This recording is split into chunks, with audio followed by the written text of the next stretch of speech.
बहुत समय पहले की बात है। एक राज्य में एक राजा विक्रम शासन करता था। वह बहुत अमीर था, लेकिन उसकी सबसे बड़ी कमजोरी थी लालच। उसे कभी संतोष नहीं होता था।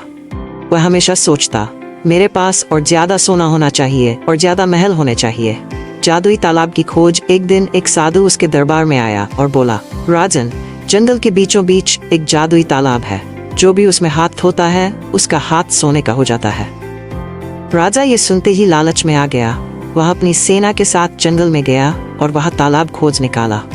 जैसे ही उसने पानी में हाथ डाला, सच में उसका हाथ सोने का हो गया। बेशुमार सोना। लेकिन राजा बहुत खुश हुआ। उसने अपना दूसरा हाथ भी डुबोया, वह भी सोने का हो गया। अब उसे एक ख्याल आया, अगर मैं इस तालाब में पूरी तरह डूब जाऊं तो मेरा पूरा शरीर सोने का हो जाएगा। मैं दुनिया का सबसे अमीर राजा बन जाऊंगा। राजा लालच में आकर तालाब में कूद पड़ा, लेकिन जैसे ही उसका पूरा शरीर सोने में बदल गया, वह हिलडुल भी नहीं सका। अब वह न खा सकता था, न बोल सकता था, न ही चल सकता था।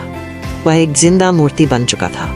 राजा का अंत। सैनिकों ने राजा को तालाब से निकालने की कोशिश की, लेकिन अब वह सिर्फ सोने की एक मूर्ति था।